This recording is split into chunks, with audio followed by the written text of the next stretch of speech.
Hello friends, नमस्कार। स्वागत है आपका अपने YouTube channel Aparna G S classes में। तो फ्रेंड्स, बता दें आपको आज का सेशन बहुत ही इंपॉर्टेंट होने वाला है, क्योंकि यह एनसीईआरटी से मोस्ट इंपॉर्टेंट क्वेश्चन यहाँ पे सेलेक्ट किए गए हैं। बीपीएससी टीआरई 3 पॉइंट वो क्लियरी एग्जाम के लिए मोस्ट इंपॉर्टेंट सेशन होने वाला है।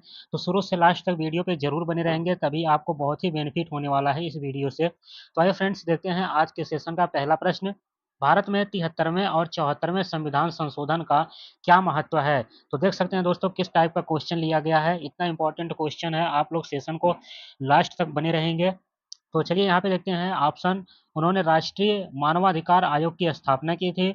उन्होंने शैक्षणिक संस्थानों में महिलाओं के लिए आरक्षण प्रदान किया। उन्होंने क्रमशः ग्रामीण और शहरी क्षेत्रों में स्थानीय स्वशासन को सशक्त बनाया।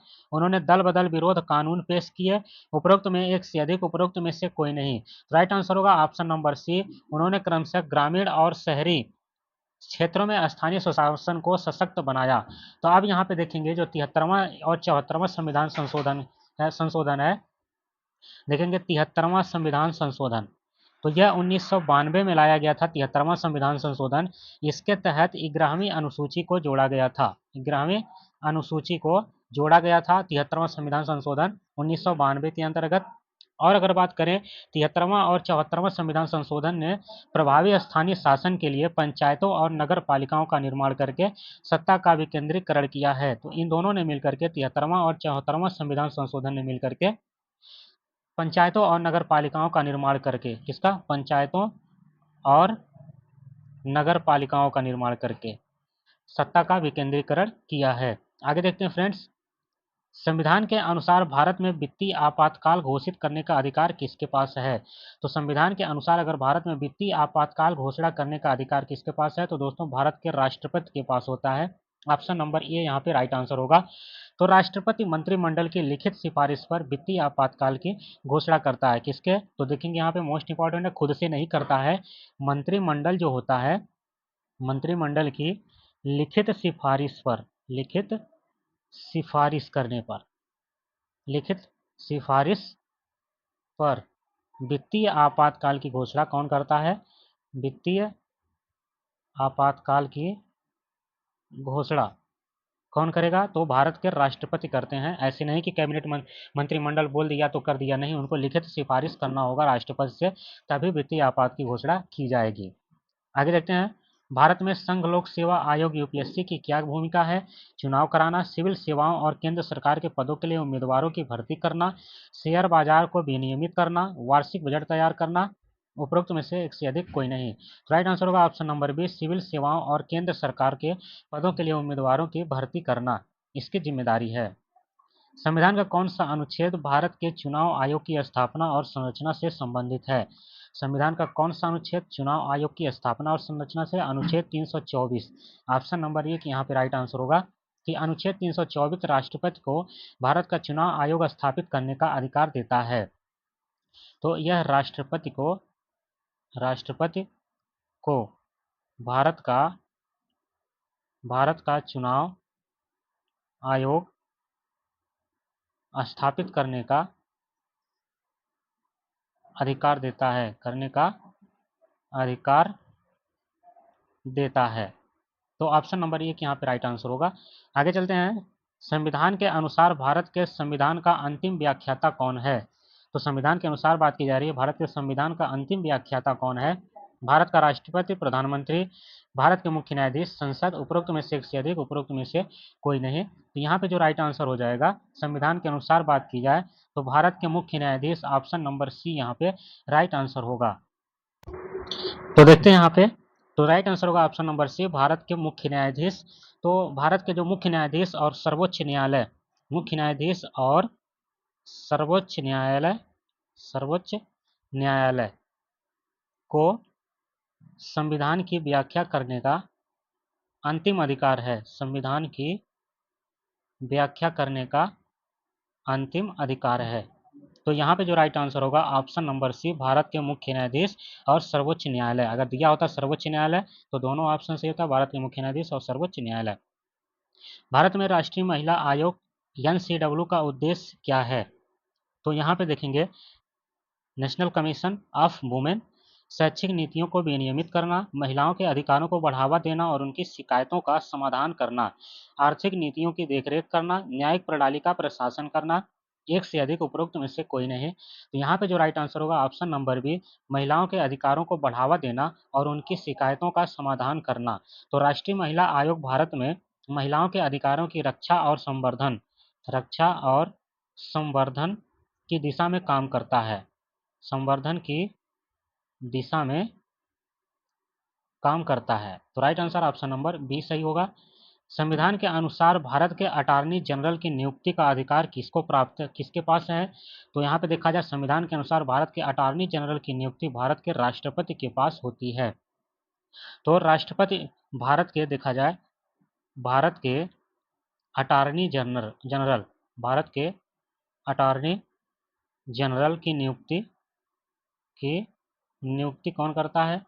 नियुक्ति भारत का राष्ट्रपति करता है, जो सरकार का मुख्य कानूनी सलाहकार होता है। तो अटॉर्नी जनरल जो होता है, भारत का अटॉर्नी जनरल, यह सरकार का मुख्य कानूनी सलाहकार होता है। भारत में राज्यसभा के सदस्य का कार्यकाल कितना होता है? भारत में राज्यसभा के सदस्य का कार्यकाल 6 वर्ष होता है। ऑप्शन नंबर यहाँ पे बी सही आंसर होगा। तो राज्यसभा के सदस्यों का कार्यकाल 6 वर्ष तक मान्य है। संविधान के अनुसार किसी राज्य में राष्ट्रपति शासन लगाने की सिफारिश कौन कर सकता है? तो यहाँ पे देखेंगे राज्य का राज्यपाल, राज्य का मुख्यमंत्री, भारत का राष्ट्रपति, भारत का मुख्य न्यायाधीश, उपरोक्त में से एक से अधिक, उपरोक्त में से कोई नहीं। तो भारत का राज्यपाल ऑप्शन नंबर ए यहाँ पे राइट आंसर होगा। तो किसी राज्य का राज्यपाल विशिष्ट परिस्थितियों में राष्ट्रपति शासन लागू करने की सिफारिश कर सकता है। तो राज्यपाल ही देखा जाए किसी राज्य का राज्यपाल विशिष्ट परिस्थितियों में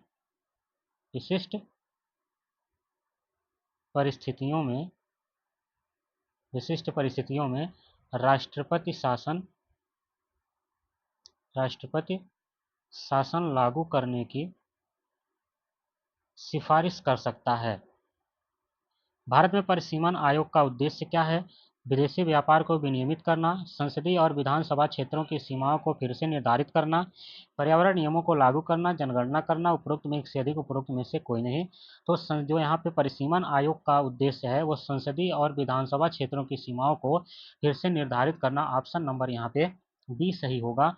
तो परिसीमन आयोग चुनावों में निष्पक्ष प्रतिनिधि देखेंगे। परिसीमन आयोग जो है यह चुनावों में निष्पक्ष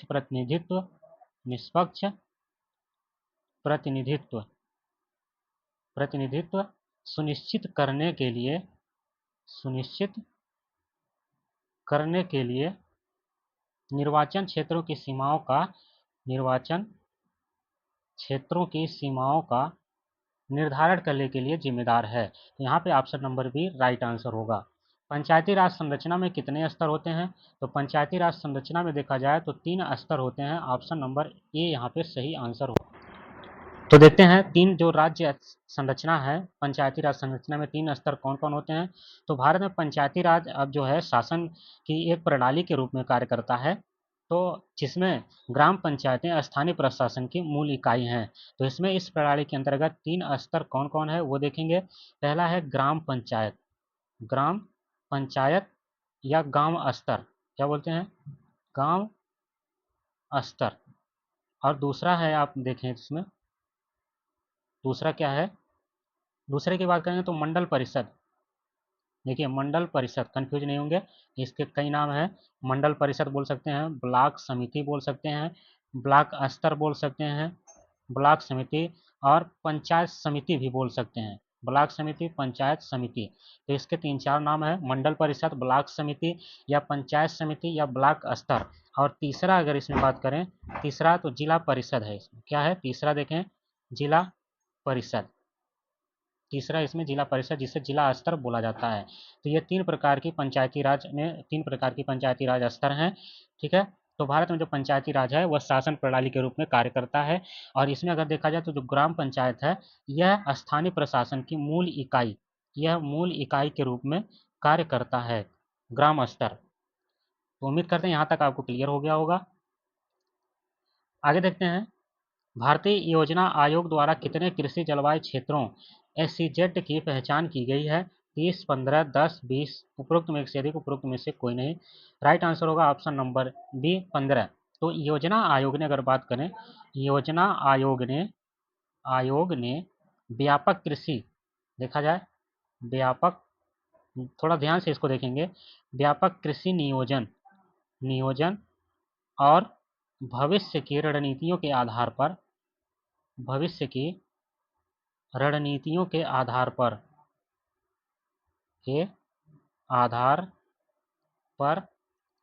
किस आधार पर? रणनीतियों के विकास के लिए देश को भौतिक भूगोल, भौतिक भूगोल, भौतिक यानी कि मिट्टी भूगोल, मिट्टी, भूवैज्ञानिक संरचना, भूवैज्ञानिक संरचना, जलवायु, फसल, जगह नहीं है बोल दे रहे हैं, जलवायु, फसल पैटर्न और सिंचाई और खनिज संसाधनों के विकास के आधार पर 15 व्यापक कृषि जलवायु क्षेत्रों में बांटा गया है, जिसमें से अगर बात करें 14 जो क्षेत्र हैं, 14 क्षेत्र मुख्य भूमि से हैं, 14 क्षेत्र मुख्य भूमि से, यहाँ पे थोड़ा सा कैसे देखेंगे, 14 क्षेत्र जो हैं वह मुख्य भूमि से हैं, और एक क्षेत्र जो है, एक क्षेत्र जो शेष बचता है, एक क्षेत्र शेष, यह बंगाल की खाड़ी और अरब सागर के, अरब सागर के द्वीपों से है, द्वीपों पर स्थित है, द्वीपों से है। तो आप ध्यान देंगे 15 कुल SEZ क्षेत्र हैं जिसे कृषि जलवायु क्षेत्र कहते हैं। तो 14 जो है मुख्य भूमि से हैं, भारत में मुख्य भूमि से हैं, जो जिन्हें किन किन किन के आधार पर बांटा गया है, तो अभी हमने बताया भौतिक भूगोल, मिट्टी, भूवैज्ञानिक संरचना, जलवायु, फसल पैटर्न और सिंचाई और खनिज संसाधनों के विकास के आधार पर 15 व्यापक कृषि जलवायु को बांटा गया है, जिसमें से 14 क्षेत्र मुख्य भूमि से और एक क्षेत्र शेष बंगाल की खाड़ी और अरब सागर के द्वीपों से लिया गया है। तो यहाँ पे देखेंगे अगला प्रश्न, संघ विधानमंडल अकेले से संबंधित मामलों पर कानून बना सकता है? सार्वजनिक स्वास्थ्य, पुलिस, रेलवे, स्थानीय स्वशासन, उपरोक्त में से अधिक, उपरोक्त में से कोई नहीं। तो यहाँ पे संघ विधानमंडल की बात हो जा रही है। तो जबकि यहाँ पे देखेंगे जो सार्वजनिक स्वास्थ्य है, यह राज्य सूची का विषय है, राज्य सूची का विषय है, तो यह संघ मामले में आएगा नहीं। पुलिस भी राज्य सूची का विषय है, राज्य सूची का विषय है। रेलवे देखा जाए तो यह केंद्र सूची का विषय है, केंद्र सूची का विषय है। और स्थानीय स्वशासन भी राज्य सूची का विषय है, राज्य सूची। तो इसमें संघ विधानमंडल अकेले ही, तो संघ मंडल की बात हो रही है, तो रेलवे यहाँ पे राइट आंसर होगा ऑप्शन नंबर सी, क्योंकि बाकी सभी जो सार्वजनिक स्वास्थ्य है, पुलिस है और स्थानीय स्वशासन है, ये सभी राज्य सूची के विषय हैं। तो यहाँ पे रेलवे से संबंधित मामलों पर कानून संघ विधानमंडल अकेले बना सकता है। तो इस तरह ऑप्शन नंबर वहाँ पे रेलवे हो जाएगा, ऑप्शन नंबर सी। तो भारत के मुख्य चुनाव आयुक्त का कार्यकाल कितना होता है? 6 वर्ष या 65 वर्ष की आयु तक, जो भी पहले हो। 4 वर्ष या 65 वर्ष की आयु तक, जो भी पहले हो। 5 वर्ष या 65 वर्ष की आयु तक, 3 वर्ष या 65 वर्ष की आयु तक, जो पहले हो। उपरोक्त में एक से अधिक, उपरोक्त में से कोई नहीं। तो राइट आंसर होगा ऑप्शन नंबर, अगर देखा जाए तो ए, पहले 6 वर्ष या 65 वर्ष की आयु तक, जो भी पहले पूरा हो। पहले 6 वर्ष पूरा हो जाएगा तो कार्यकाल पूरा हो जाएगा, या 65 वर्ष हो जाएगा तो भी कार्यकाल पूरा हो जाएगा। तो यहाँ पे जो राइट आंसर होगा ऑप्शन नंबर ए सही आंसर होगा। अगला प्रश्न देखते हैं, किस तारीख को नीति आयोग ने योजना आयोग का स्थान लिया? 1 जनवरी 2017, 1 जनवरी 14, 1 जनवरी 16, 1 जनवरी 2015। राइट आंसर होगा ऑप्शन नंबर डी, 1 जनवरी 2015। तो 1 जनवरी 2015 यहाँ पे भारत सरकार ने 1 जनवरी 2015 को, भारत सरकार ने 1 जनवरी 2015 को कैबिनेट प्रस्ताव पारित करके नीति आयोग के गठन की घोषणा की गई। नीति आयोग ने किसका स्थान लिया? नीति आयोग का गठन किया गया। ये नीति आयोग ने किसका स्थान लिया? तो यह योजना आयोग को प्रतिस्थापित प्रतिस्थापित कर चुका है 1 जनवरी 2015 को ही। आगे देखेंगे, निम्नलिखित में से किस प्राधिकरण ने पीपीआरटीएमएस राजनीतिक दल पंजीकरण ट्रैकिंग प्रबंधन प्रणाली लॉन्च किया है? संघ लोक सेवा आयोग, राष्ट्रीय मानवाधिकार आयोग, भारत का चुनाव आयोग, सुप्रीम कोर्ट। उपरोक्त में से एक से अधिक, उपरोक्त में से कोई नहीं। तो राइट आंसर होगा ऑप्शन नंबर सी, भारत का चुनाव आयोग। भारत निर्वाचन आयोग ने राजनीतिक दलों के पंजीकरण की प्रणाली और प्रक्रिया की समीक्षा की और इस प्राधिकरण ने पीपीआरटीएमएस राजनीतिक दल पंजीकरण ट्रैकिंग प्रबंधन प्रणाली लॉन्च किया भारत का चुनाव आयोग ने। तो उम्मीद करते हैं दोस्तों आज का सेशन पसंद आ रहा होगा और वीडियो को एंड तक जरूर बने रहेंगे और एंड तक बने रहने से आपको संपूर्ण कंटेंट के बारे में अच्छी जानकारी मिल सकती है। तो चैनल को सब्सक्राइब जरूर कर लें और शेयर करना बिल्कुल ना भूलें। भारत में पंचवर्षीय योजना कब शुरू की गई? तो भारत में पंचवर्षीय योजना जो है 1951 में शुरू की गई। ऑप्शन नंबर बी यहाँ पे राइट आंसर होगा। तो देखा जाए अगर तो प्रथम प्रधानमंत्री Jawaharlal Nehru, first prime minister जो थे, फर्स्ट पीएम जवाहरलाल नेहरू, जवाहरलाल नेहरू ने भारतीय संसद में, किसमें? भारतीय संसद में प्रथम पंचवर्षीय योजना प्रस्तुत किया। प्रथम पंचवर्षीय योजना प्रस्तुत किया प्रस्तुत किया। प्रथम पंचवर्षीय योजना 1951 में शुरू की गई। Option number B. विकास की महालनोबिस योजना किस पंचवर्षीय योजना के दौरान अपनाई गई? तीसरी पंचवर्षीय योजना, चौथी, पहली, दूसरी। राइट आंसर होगा ऑप्शन नंबर डी, दूसरी पंचवर्षीय योजना के दौरान। तो दूसरी पंचवर्षीय योजना कब से कब चली? 1956 से 1961 तक दूसरी पंचवर्षीय योजना चली थी। तो दूसरी पंचवर्षीय योजना के दौरान ही देखा जाए यहाँ पे दूसरी पंचवर्षीय योजना जो हमने डेट लिखा है, यह दूसरी पंचवर्षीय योजना, इसी के दौरान महालनोबिस योजना को इसी योजना के दौरान अपनाया गया था। ऑप्शन नंबर यहाँ पे डी राइट आंसर होगा, दूसरा। आगे देखेंगे, शेर शाह सूरी के पिता हसन सूर का मकबरा बिहार में कहाँ स्थित है? तो शेर शाह सूरी का मकबरा सभी को पता है कि इनका मकबरा सासाराम में है। कहाँ पे है?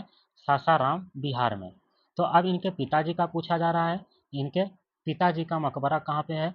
तो इनका पिताजी का भी मकबरा रोहतासगढ़ में है, बिहार में है, रोहतासगढ़। ऑप्शन नंबर यहाँ पे ए राइट आंसर होगा। शेर शाह सूरी के पिता हसन सूर का मकबरा रोहतासगढ़ में स्थित है। बिहार में बहावी आंदोलन कब प्रारंभ किया गया था? तो यह 1821 ईस्वी में प्रारंभ किया गया था। आगे चलेंगे, किस नेता ने 1937 में, दोस्तों चैनल पे अगर नए हैं तो तुरंत सब्सक्राइब कर लें। वीडियो कैसी लगी, पसंद आए तो लाइक ज़रूर करें और कमेंट करके बताएं आपको वीडियो कैसी लगी और क्वेश्चन का लेवल कैसा है। तो देखेंगे लास्ट क्वेश्चन, किस नेता ने 1937 में बिहार में कांग्रेस सरकार बनाई? सच्चिदानंद सिन्हा, श्री कृष्ण सिंह, अनुग्रह नारायण सिन्हा। इनमें से कोई नहीं, उपरोक्त में से एक से अधिक, उपरोक्त में से कोई नहीं। राइट आंसर होगा option number B, Shri Krishna Singh. तो दोस्तों आज के लिए बस इतना ही। उम्मीद करते हैं पसंद आया होगा वीडियो। लाइक करें, शेयर, कमेंट करें, सब्सक्राइब जरूर करें। मिलते हैं नेक्स्ट वीडियो में, तब तक के लिए धन्यवाद।